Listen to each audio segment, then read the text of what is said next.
Hello everybody, my name is Farmer Phil, and in today's video we are rolling the last of the beans in the trailer here. We'll have to get them out of the way. We've had them in the shed there for a few days, so I have to get a tractor upon the trailer, pull it out. We're going to be rolling the beans and putting the beans back in where the trailer is. So we're going to have to scoop some of the beans out, and then there is a grain, well, there's a grain door, but there's the little doors on the back. So we should be able to let beans out of that, because we just don't have anywhere to tip them at the minute. Kind of should have had it done before we kind of put in all the cattle, but it's just how things go. But it's not too bad to only have that left. So we will be using the teleporter because the Schaefer has a load of pumpkins in his bucket. We're using the Schaefer to go gather pumpkins out of the field, and these are our last lock of pumpkins. So we have all these funny looking yolks here as well. So yeah, that's a selection of our pumpkins. So, and you're probably wondering, making a video of rolling again, what's different? Well, there's one thing that is substantially different from this and the last time we were rolling. You have a different mill in action. So using the 7618, and we have a Superior 10,000 on hire.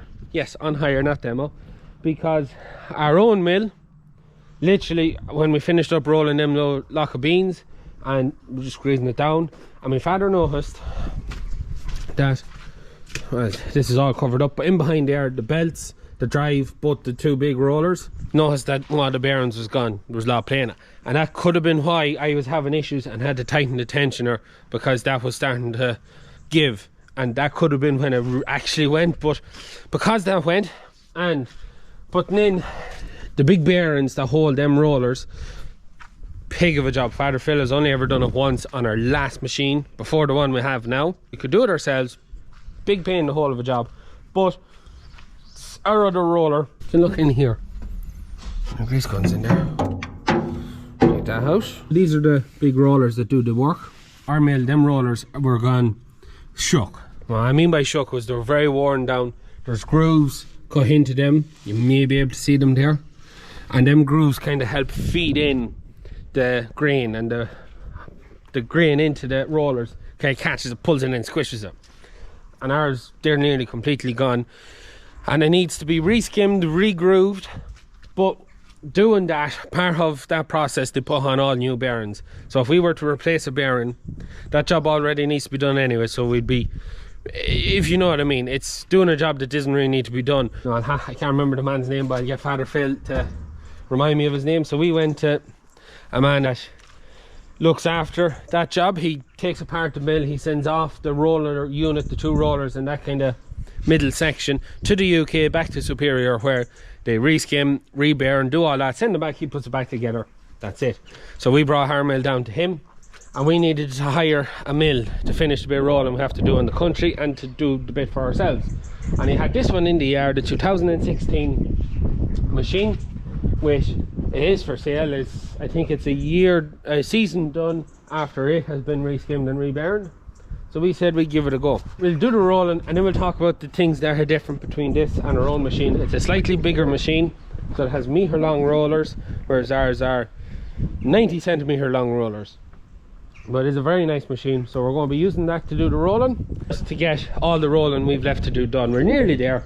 There's about, for ourselves, we might roll another 50 tonne, because we're actually going through the barley maybe a bit quicker than I was expecting, and we have maybe 100 or 200 tons still to do in the country. But anyways, I'm going to go get a tractor, get that out, buck it on the telly and sweep the floor, and we get ready to roll these beans.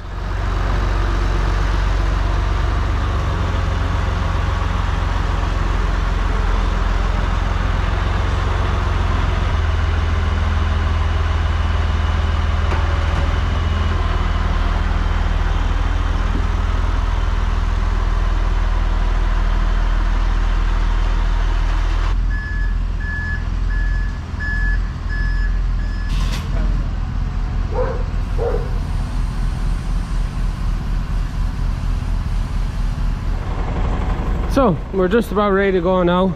So these beans, we're going to be putting acid on them. So it's propionic acid. Popcorn is commonly referred to. So it's acid. Just don't get it on your hands. Don't get it on your clothes. Clothes literally disintegrate if you get a splash of it. So it is quite potent stuff. So we fitted our pump off rudder mill on this. So Father Phil is just pulling it out there.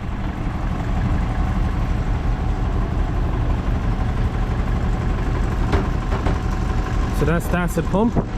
Just plug it into the tractor, and then there's a flow valve here, so you can see the litres per minute, I think it is, that goes through it, and then based on how many tons, it just sprinkles it in there and it gets mixed as it goes out and through the auger.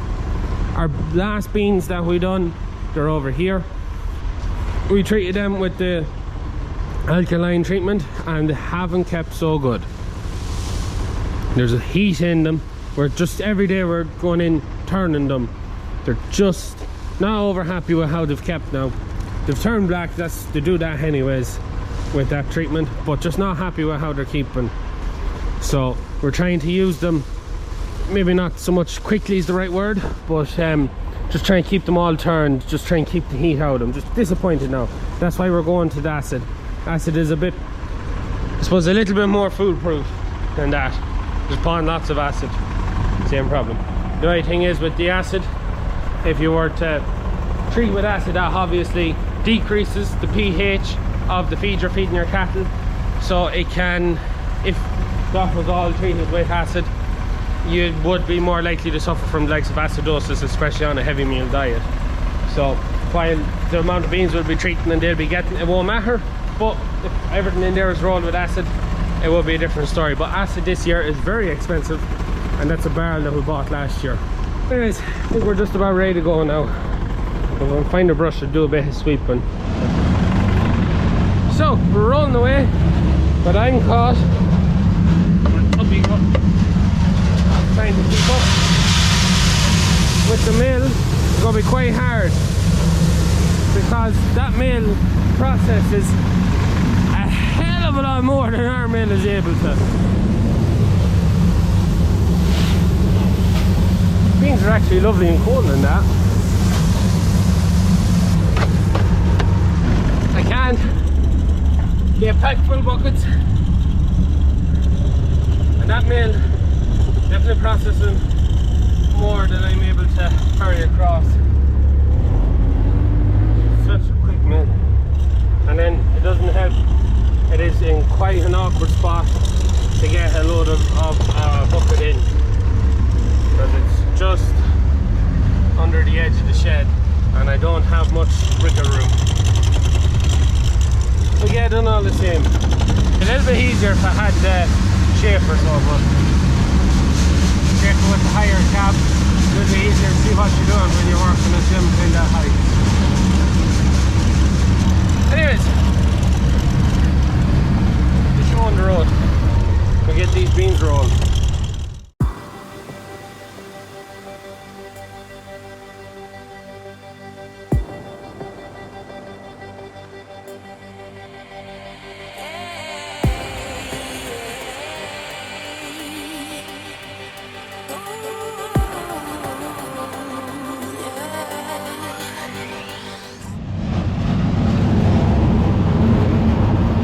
Nice bit out there.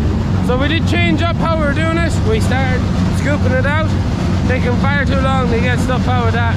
The mill was up, but now I've caught up with the mill. All good?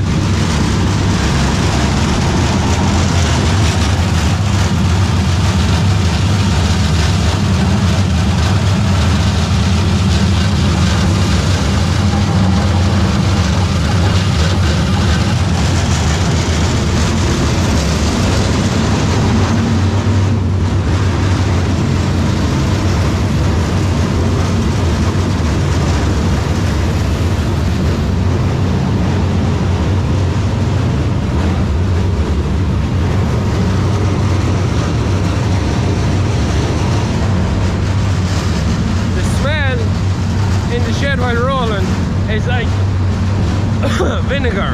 It's like really strong malt vinegar, like really strong, working away the finest.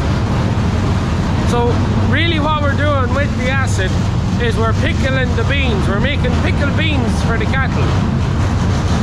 The acid works by, it becomes like a mold inhibitor, and the beans soak it in and it pickles them, and they'll keep. And the more acid you apply, the longer they will keep for, and then also the higher the moisture, the more acid you need to be able to keep them. And that's how that works. But yeah, absolutely flying through it there now. We're about over halfway, I'd say now. Just start to see the bottom of the trailer at the top, so happy days.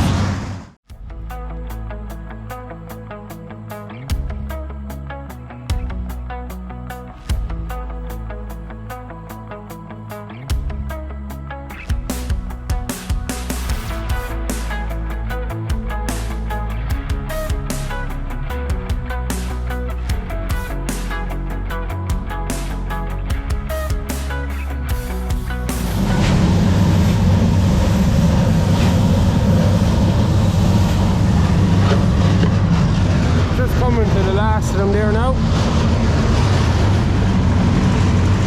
Everything's going good. The last of it now, we'll come out through that and we'll have to get into the trailer then and shovel it out as well. Not bad.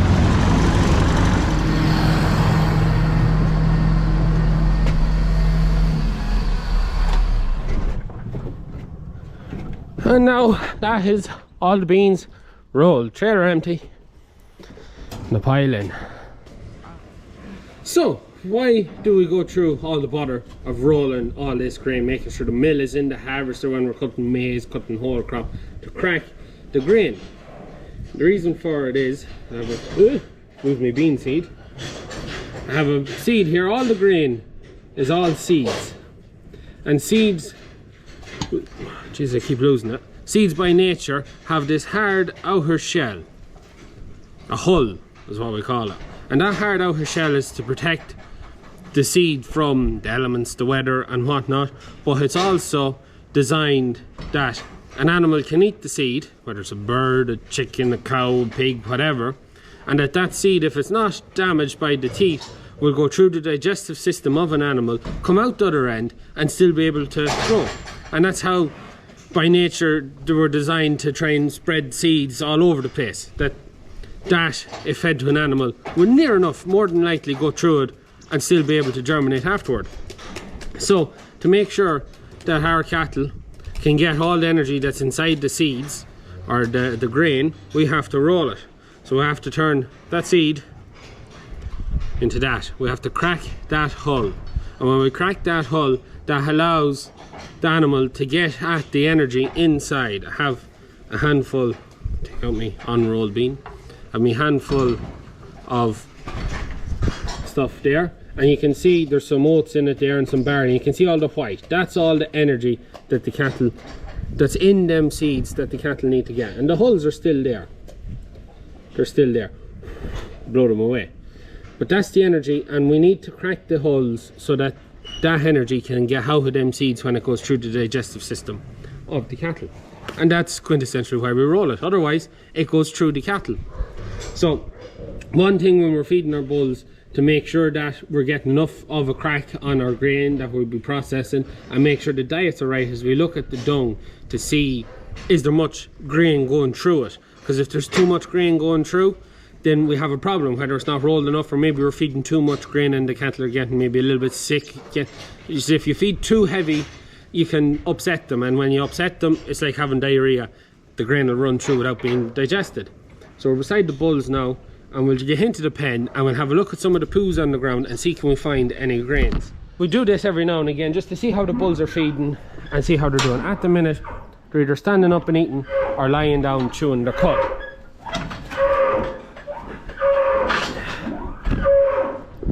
And for anyone that's wondering, saying, oh, the cattle are lying in muck or whatever, that's not what, that's the mill piece. So what happens, we bed the cattle with straw to blow it in, and we do it every night, and it's currently middle of the day, and we blow it in at night, they lie down, and as they lie and walk on it, the mill pea kind of works its way up through it, and it turns everything black. The cattle are very comfortable and happy. If they weren't, they wouldn't be lying down, they'd be standing up. When you see them lying down, you know you're not doing too bad. So if I can find some fresh poo, Someone might give me some poo. We'll try this poo here. Here's a fresh poo. So we look through the poo, see, can we see any grains, see what's going through the cattle's dung. I don't see much of anything there. Found one here. So by the look of that, I'd say that is a grain of wheat, and if you can squeeze it, and if there's white stuff comes out of it, then you know the animal hasn't digested it. But because there's hulls mixed in with the food that we're feeding them, you'll often find the hulls coming through. So if you do see grain in the poo, you can't just say, oh, you see the hull and that means the grain's going through them. You have to actually pick it up and squeeze it and see, is there anything white stuff inside it, or is it just the hull like that is. That's all that is. So it's something we keep an eye on with the bulls, is just seeing, is there much going through, how much is going through, and where, just to see that everything is running nicely. That's one of the things we do. And when you have cattle out in the yard, it's always a good way to see. That's why we roll it, and that's how we gauge how the cattle are being fed. Is there poo, grain in the poo? If there's grain in the poo, there's probably something not right. Whether it's too much grain in the diet, or winding them up too quick, or the grain wasn't rolled or processed enough for the cattle to be able to digest it. So we're back here now at the mill, all finished up. I just want to go through this mill, a couple of the different things we hit over our other mill, and a couple of things we like and dislike. We have it hired. Actually forgot to ask Father, I'll get him in a second. We'll have it hired just to finish off what rolling we have to do for the year. So it's a Superior 10, so it's a metre long roller from there all the way back, as you've been able to see in there.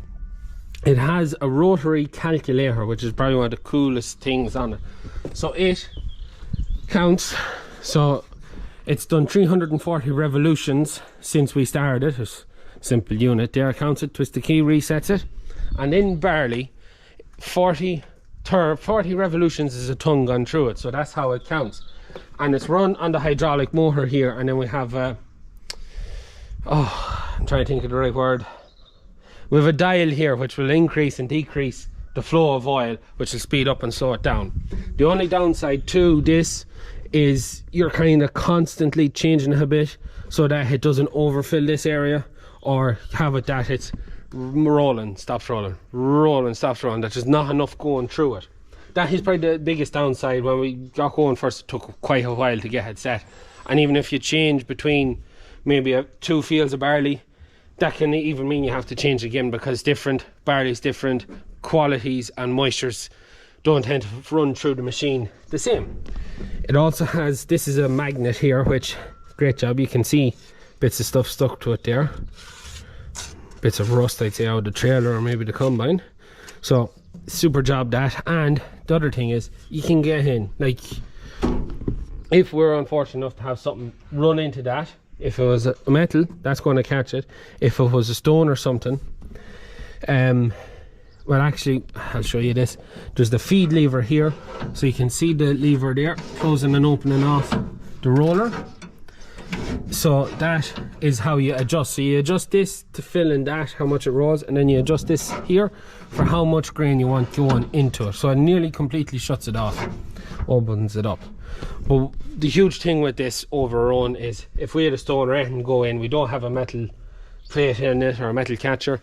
It goes in and sits on top of the rollers, and then oftentimes I seen one time we had a big piece of metal went in, and we couldn't fit it out between the space between the roller and the mill, and we had to wait for everything to empty out to be able to take it back out the way it came in. Nightmare. Had to keep it tied up with a bit of wire. Absolute nightmare. But with this, it's so easy. You can get in. If anything went in, you can knock it all off, get in, get at it. The only downside that we've seen with this so far, Father Phil's rolling the other day, and there was a lot of sprouted barley, and sprouted barley tends to kind of clump itself together, and when that comes through that, there's nothing in there to kind of break it up. Our other mill has a force feeder on it, so it's kind of, it'll help break up that stuff, help it go through the mill. But with this, there's none of that. At the same time, it's not the biggest problem, a bucket handle, and you could keep it scrapped out of it if it was an issue. It also has where our own mill had a bar and a jack for pushing up the rollers together. This has its own unit here. So you have a hand pump there, lever for turning in the right directions, and then you have a gauge here for how much pressure you want on the rollers. I think Father Phil said we were running at 400 psi rolling the beans. That's really it. It's a bigger hopper. We can fill from the side and the back, which is a huge advantage. You let down that there, and that's if you were loading with maybe a smaller tractor and loader, it lets that down so you can get in a little bit easier. It is quite high up. I would have much preferred the Schaefer for loading into that than the telly. I've loaded with the Schaefer doing a job for another person into that, and lovely job. The Schaefer, you're that bit higher, it's that bit easier. The telly bar, you get creaking your neck looking up trying to see what you're doing. That's really it on the mill. It's just bigger, getting through a lot more stuff, a lot more. It's, I think, rated for somewhere around 15 ton an hour, whereas other mill is somewhere around 10 ton an hour. So that extra 5 ton an hour makes a huge difference. Will we be keeping it? This is the thing. We'll see how we go on finishing up, and then we'll decide. We may trade in our other mill again, that when it's fixed, or we may just take our old mill back. We don't know what we'll do yet, but we are quite impressed with that. It's a very, very nice setup. Probably the biggest selling point for us is increased capacity, increased rolling, and I really like that with the metal catcher being able to get in if any foreign objects fall in. When you're working the country, you just never know what you're going to get. Well, anyways, that's the mill. These are the beans all rolled up. Happy days, all nice and flat. So we'll have to move out the mill, do a bit of tidying up, and try and get it that we can get into the barley behind the beans. Maybe not just the most space in the shed at the minute, but look, it is what it is. So that's our pickled beans ready to go to feed the bulls, and so far bulls are looking quite well, as you've seen there. They're happy, they're content, and they're feeding quite nicely, which hopefully that we get back in daily weight gains and fat scores when it comes to the end game. There's beans all squished together. Anyways, I'll get Father Phil's impression on it at some stage, and we'll stitch that into the video there later. So it is night time, well, evening. So yeah, bit of a jump there. I had to go to pumpkin patch finish now, so wanted to get Father Phil's thoughts, and then we'll get tidied up and get the mill ready for tomorrow, because Father Phil has a good day's rolling tomorrow to be done. Yeah. So happy with that? Yeah, they roll well. Good mill to roll them. Done a right job on them. Beans aren't easy rolled. No. Anyone that knows anything about them, they're not easy rolled. Might have went a little bit hard at the start, but at least they're safe. Yeah. Yeah, we just done them with popcorn. Cheap and cheerful does what. Well, it's not cheap anymore, is it? No, it's not cheap anymore. It's just it's not even cheerful anymore. It just does the job. We're just lucky we have that barrel there for the last 2 years. Yeah. Yeah, grand. They were treated with the urea. Yeah. They're dark. They're very black. Yeah. They're very black. Not keeping so well either. Might have been bits missed, maybe. It's hard to know. The urea causes them to get very sticky and wet. So you're happy with the mill anyways? Oh, the mill is great. Yeah, you really can load into the side, or you can load it from the back. Don't know how it'll work tomorrow now, because might have to fit into a loader. Tractor and loader. Yeah, but he has a teleporter too, so. Yeah, well, that back plate comes down, doesn't it? Ah, it does, yeah. It folds, it gives you a bit more it does, yeah, room. But it's just, they're tricky. Beans are tricky rolling. You just have to stand with it, because I've seen the other mill choke on several times, or the elevator would choke, something would choke. We had no issues with it, but it's, they're good and dry. Yeah. I never heated in the trailer. Never heated in the trailer, not one bit. The bit of steam or whatever, looked like steam, it was all the dust that was coming off them. I tell you what, the bits of weeds actually got a bit, there was a tiny bit of old red shank seed in it. Yeah. And it was actually gone a bit off, but no, happy out. Happy out now. So, anyways, I think that is it for today's video. I hope you enjoyed it. If you have any questions, anything like that, as always, hit down in the comments down below. Anyways, that is it from us. Please like and subscribe to the channel. Videos every Tuesday, Thursday and Sunday. Good luck.